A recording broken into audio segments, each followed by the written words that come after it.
Good morning, YouTube, and welcome back to Fernvalley Farms Beekeeping channel. If you want to watch beekeeping videos, this is the place to come. Alrighty, and I'll link it at the end of this video, but if you were following along, back over the winter when I was building my honey barn, it's not totally finished yet, but I'm going to give you guys the tour of the inside of it. It's already set up, it's ready to go. You can see here, I still got, let me do this, I still got to finish siding the front of it with the galvanized, with the Pro Ribs steel. Got the doors on it, the windows are in it, the sides are already finished. They got to be trimmed out still, but unfortunately all this stuff costs money. So the sides are done, obviously the roof is done. All I got to do is the front, trim it out. You can see the front is already trimmed with the galvanized trim. I just got to buy the siding for it. And I've got it all measured out. I just got it here again. It just all costs money. And when you have a farm, anybody that's watching this that owns a farm knows what I'm talking about. There's always something to do. So this will hopefully get front sided over the winter time. But anyway, this video is not about that. This is about seeing what the inside of the honey barn looks like, ready to go. I'm going to pull supers here soon. We're going to extract. Obviously, I'll do a full video on that.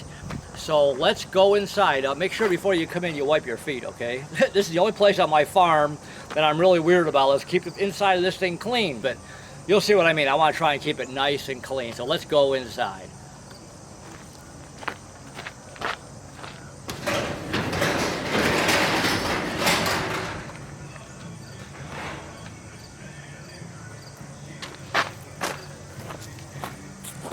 Just carry the camera in there real close, quietly. We'll come on in here.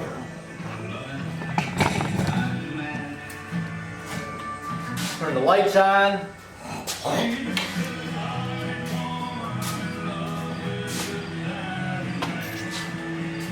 All right, so welcome to the inside of the honey barn. It's ready to go as far as harvesting goes. Really quick, you can see the walls aren't done yet. Here again, money. I'm going to Pro Rib the whole inside of this with white Pro Rib. It'll really, really look sharp. My window's in. It's all ready to go. It's all framed out. It's all trimmed out. I'll show you here. My fuse panel, walls, everything is ready to go. So we'll start right here. What I've got going here, I got my extractor ready to go. That's somebody pulled in the driveway, the dogs are out. I just kind of keep it covered so I stay nice and clean. All this is a grill cover. Actually for a grill. Got the extractor, got the extractor ready to go. This is a nice extractor. It's 4 frames.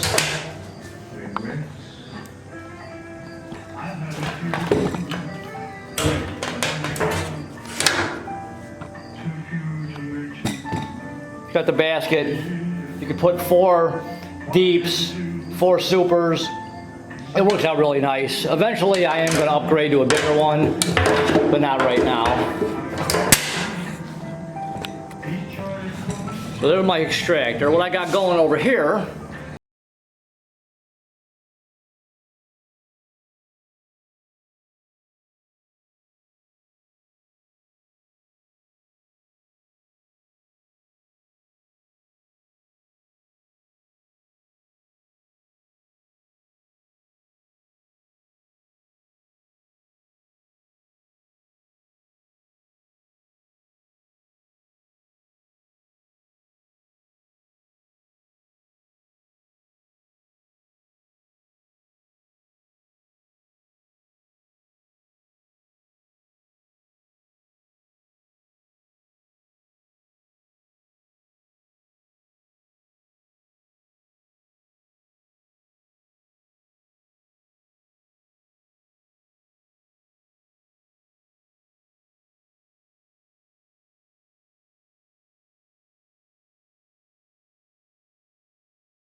Is giant, like serving trays, restaurant trays, and a super pretty much fits right in the middle of it. And then one of these little carts, here again, Menards, you know, put that on there, put the supers on there. They get pretty heavy, you just roll them around. I got 2 of these. That super I pulled off a hive that I had. It was one of my combined hives. I'm sure you've seen the video on it. But that super was full of honey. When I realized it was queenless, they were packing that thing full of honey, so I brought that thing in here. It's been sitting there covered up. You don't cover it up, the bees will find it. So I'll bring all the supers in, I'll put them on here, then you can just roll them around really nice and easy. So what'll happen is I'll go from here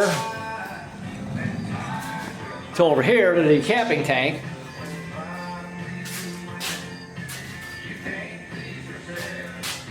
Decap and get the honey off. And then I built this thing here. All this is one of those yellow totes.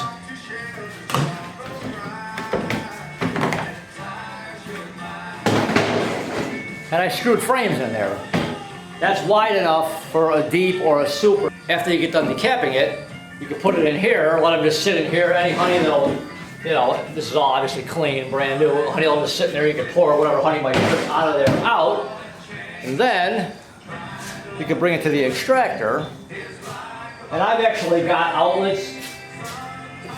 I actually put outlets in the ceiling up here, so this will plug right in, just like that.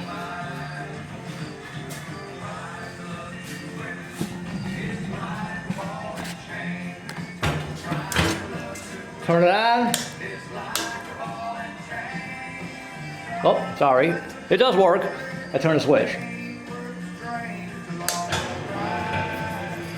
Put it in and off she goes. Haven't used it for a while. I forgot you gotta turn this got an adjustment. It's got a speed adjustment on it. Put it in and off you go. You want to slow it down, you slow it down. Got an on-off button, turn it off.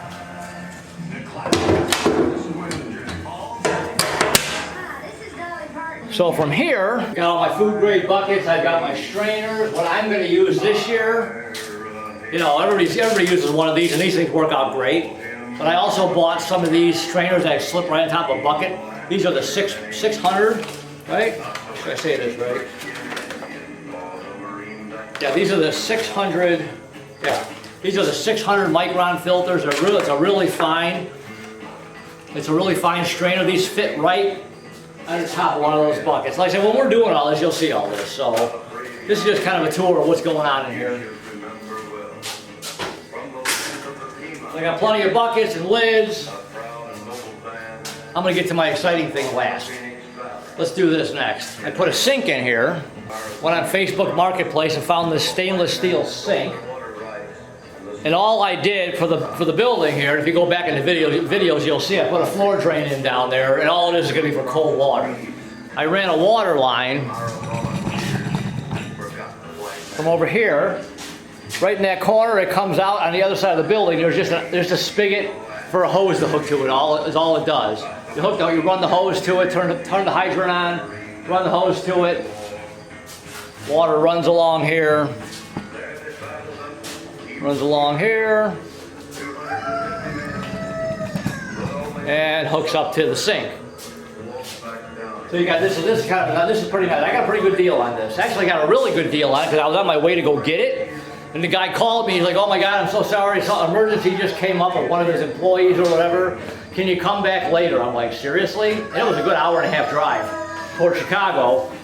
He's like, "I'll give you a deal on it, I'll give you a deal." I'm like, "That's fine." So I turned around after a half-hour driving, came home, went back that afternoon, and I think he gave me $50 off or whatever, but it was still 50 bucks, it's still 50 bucks, right? So, it's a nice sink. Come out of a restaurant, they were closing one of his restaurants. Got the free bins, came with the sprayer. These things here are worth a fortune, so I forget what I paid for this thing, but I got a really good deal on it. And then right here, I've got one of these little instant hot water heaters, and all you do, you see it in the video here, yeah, right here, you flip the switch, and you see how it lit up? See, it's thinking, but there's no water in it, see? I don't know if you can see it on the video or not. You just turn it on, and when the water goes through it, it automatically is just instant hot water. So if we need hot water, we've got hot water to wash stuff. But honey washes off so easy with cold water, it's great. So we've got that, we've got our hot water. You can wash, do whatever we have to. It's just a cold water drain, it just goes out to the side of the building. No plumbing in here, except for just the PVC plumbing. Got my stereo, gotta have music, right? Or sports radio, whatever. Got speakers up on the ceiling. Got a speaker there, got a speaker behind me over here. Got the ceiling fan, which that ceiling fan actually is made for gazebos. It's an outdoor ceiling fan, which means it won't warp with moisture. If you're gonna put a ceiling fan in something that's outside with moisture, you gotta have one that's rated for like a gazebo or a screened-in porch, because these blades, if you put one that is made for inside the house, the moisture, it's gonna warp those blades. So here again, I got that on eBay with a hell of a deal. It's like an open box. That's a good Hunter fan. I got it for like $30 brand new, just because the box was open. Can't pass that up. And it works great actually. So what else do I got? A little fridge. Friend of mine was getting rid of some stuff. Got a little fridge in here with beer, water, pop. Of course, you got your snacks. You gotta have snacks, right? And I use this building even during the day when we're not doing nothing with honey. I open the door. I got cold water in here during the day when I'm outside wandering around. Snacks, whatever. But I got a lot more work to do on this over the winter. Now that it's enclosed, it's fine. All the power, everything's hooked up. Everything runs perfect. I've got 4 lights in here. You can see the lights. I got 4 of those. With the garage door open, it's kind of hard to see how the effect of it, but those light this room up really nice. And for the final thing that I'm really excited about, I can't wait to use this thing, and you guys have seen the video on it. Here again, just a grill cover.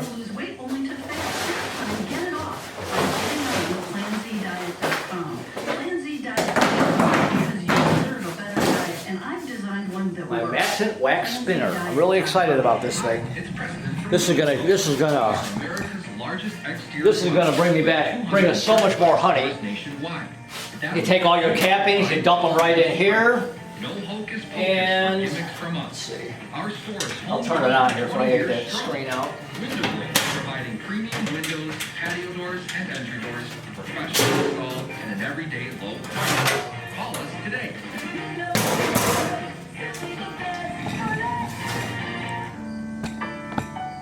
You dump your cappings in. This basket is all stainless steel, and it's got obviously holes in it because you dump your honey in here and it spins and shoots all the wax off to the side, and your honey drains down and comes out the bottom here.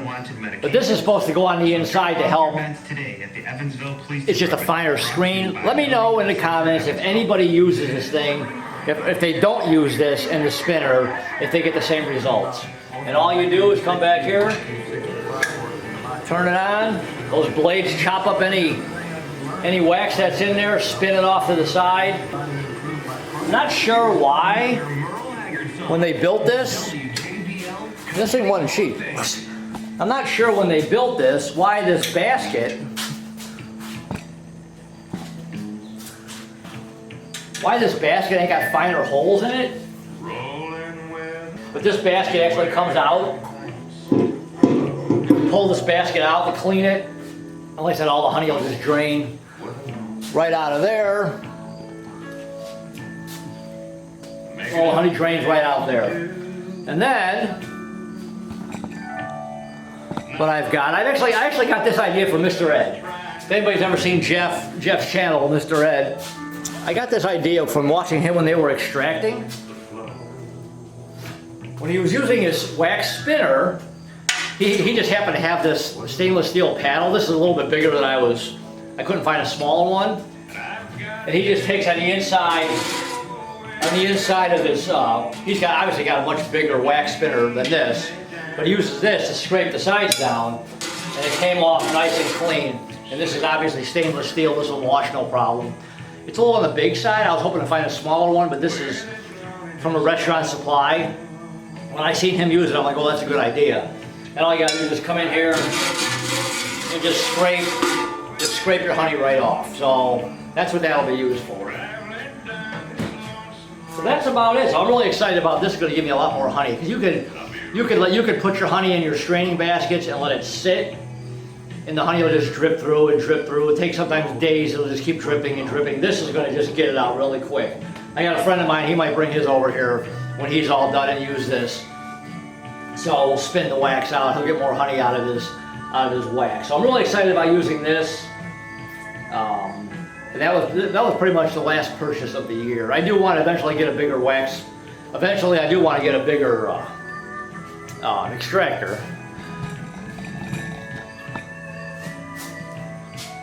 And like I said, when I use this, I'll do a separate video on that.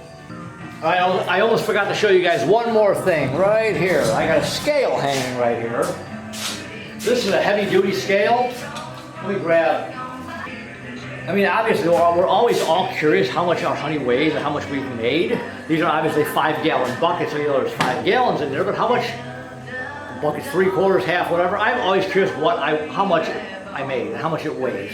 So on this scale, I actually bought this scale because I had this brilliant idea of trying to weigh my hives. That was just a disaster. I concocted this thing outside to lift my hives up and try to weigh them, and the things were flopping all over the place. It was a complete waste of time. It did not work. I know now by lifting a box how heavy a box should be going into winter. You'll learn this as time goes on. So that's what I actually bought this thing for. So this is a heavy duty scale. And so what you want to do, you turn this thing on. You can see it in the video. It'll zero itself out. So you want to weigh your bucket first. So this bucket with this bigger lid on it weighs 2.6 pounds.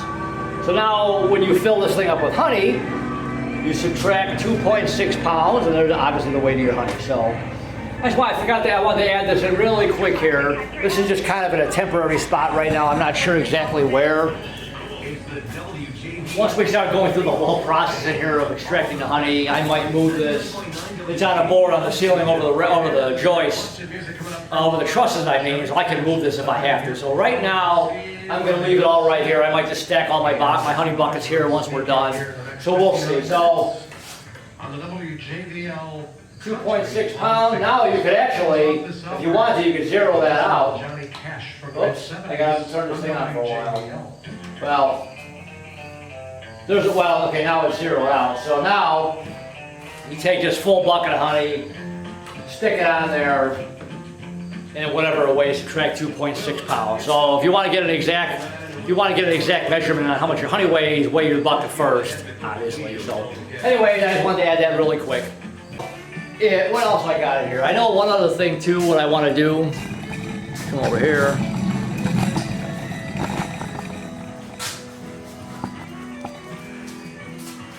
I do want to invest in a decapper, a chain decapping machine, but I'm going to wait on that. Depending on how much honey I get, like this year, we'll just see it. You know, maybe next year. I don't know. They're not super expensive, but they're not cheap either. But I do want to get a chain decapper, and it can go right here, and then it can just drain right into that sink. You just put the chain, put your frame right in, it just runs right through the chains. Just take all the caps right off. I don't like the hand ones. I've seen those. I don't like that. I want to get a chain. I want to get the chain uncapping machine. I actually looked into the one that's got the table. You put it on the rollers. It just goes right in, uncaps it. All the cappings fall through the bottom. But OMG, they weren't cheap. And I called the guy. He's like, "Well, if you want to get one now, the price is going to go up like $600." This was last year. He's like, "It's going to go up like $600 the first of the year." I'm like, "Oh my God." I'm like, "Yeah, I'll let you know." I told him I'd get back to him on that. It was pretty high. I was surprised how expensive it was in price. So I'm like, "Yeah, I think I'll pass on that one." But I'm going to get a small one. You can get the smaller chain decappers. They seem to work really nice from the videos I've seen. So that'll be my next investment, maybe next year. I was going to do it this year, but of course with all the craziness going on, I lost some of my jobs that I normally do. I work horse shows, and I do work horse shows too. So I got a horse farm. I do work horse shows also. Some of those got canceled for obvious reasons. Some were postponed. So I hadn't been the greatest year for that kind of stuff. But maybe next year, we'll see. We'll see how the rest of this year plays out, and we'll see how much honey I get. But doing it by hand right now is fine. My wife, she has no problem. She just sits there and just scrapes and scrapes. And like I said, we'll do a video on that. And that's pretty much it. Yeah, that's pretty much it. So I've got it all set up to just go right in order here. Roll all the frames over here, put them right next to the table, uncap them. After they're uncapped, put them inside the tote. From the tote, they'll go to the extractor, spin them out, honey will drain out down there. When it's all drained out and strained, which won't happen the same day actually. I'm not going to spin the wax the same day. I'm going to get everything drained and in buckets, and when we're totally finished, then I'll do the uncapping part with the spinner, so that'll be a completely separate video. So when I do the video on extracting, I won't be doing the uncapping. I'll do that separately. So but that's about it. Hopefully you like my building. Let me know in the comments. I've been started on this last fall. This used to be a hay storage area, and it was falling down. And so nice cement floor. You've seen the video. That was a long video, but I put a video out on the cement floor, putting the cement in. I love it. I'm glad I spent the money on this. It's nice and smooth. It sweeps really easy. I just love it. You know, so I'm pretty much done now. Like I said, over the winter, hopefully I'm going to start siding. White galvanized siding on the walls, white galvanized ceiling on the roof, finish the front, and that's pretty much it. So anyway, I think I've covered everything in here. I like to keep this room nice and clean and neat for obvious reasons, especially when you're making the honey. You don't want a bunch of dust and dirt. Hopefully when we start extracting, I can leave this door open. Hopefully the bees don't follow me up here. So we might have to shut this door when we extract. We'll find that out. So from the time you're seeing this video, it's probably about another 5 days or so. The honeys with the supers are going to be coming off, and then we'll extract. I'm going to wait till my wife has a day off, her next day off. We've already got it planned, and we're going to do the extracting, get it all done. So, anyways, that is the tour of my honey bar. Let me know in the comments, and we'll do a separate video on that. Do me a favor, like and subscribe. I'd really, really appreciate it. Give me a thumbs up. Makes the videos pop up faster in searches. And YouTube, I will talk to you guys really soon when we start extracting. All right, I'll talk to you later. All right, bye.